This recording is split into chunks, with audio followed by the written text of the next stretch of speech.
jongens, wie had hier nou voorrang? Eigenlijk de auto's, want wij hadden er haait dan staan. Maar volgens mij fietsen er heel veel fietsers gewoon trouw, hè? Ja, dat klopt. Licht ochtends aan, dan is het wel goed. Heen is gewoon jou 16 kilometer. En terug al. En hoe vies dat? Nou, wel heel anders dan op de basisschool. Want toen, ik woonde heel vlakbij de basisschool. Dus kon ik gewoon elke dag lopend heen. Dat was gewoon 100 meter en dan was ik er. En dat is correct wat de onderzoekers zeggen. De oorgang van basisscholen naar middelbare scholen is voorbij een grut. Ze moeten volle vierter fietsen en krijgen alle keer nieuwe indrukken.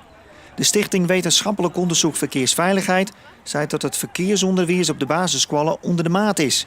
Ik het Fietsersbond vindt dat het beter kan. Fietsen leer je niet vanuit het boekje, echt niet. Fietsen moet je vooral heel veel doen. En juist als je het veel doet, wordt het een automatisme. Je oefent ook zintuigen, inschatten van afstand, snelheid.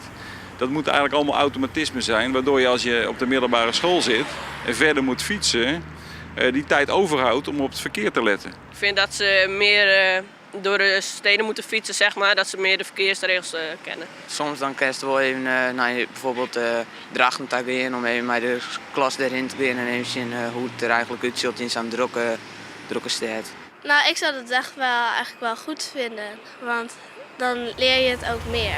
Veilig Verkeer Nederland denkt dat het lastig is om de verkeersopleiding heel om te gooien. Vraag is echt of het wel nodig is. Ik denk dat de scholen op een bepaald moment zeggen ze we moeten het rollen hier wel bij doen, met alle jaren erbij gebeuren. Dus we nemen een hele grote, als maatschappelijke organisaties, nemen een hele grote van de scholen over. Ja, maar is het dan genoeg als het juist naar de cijfers dat toch de groep die van de basisscholen aankomt, dat die toch in de problemen komt op de middelbare scholen? Ja, maar het gaat me een beetje te vlot om de hoek om te zeggen van jongens, dat leidt hem aan het eventueel haperend verkeersonderwijs in het basisonderwijs. Daar zullen meerdere oorzaken wezen. Hoi.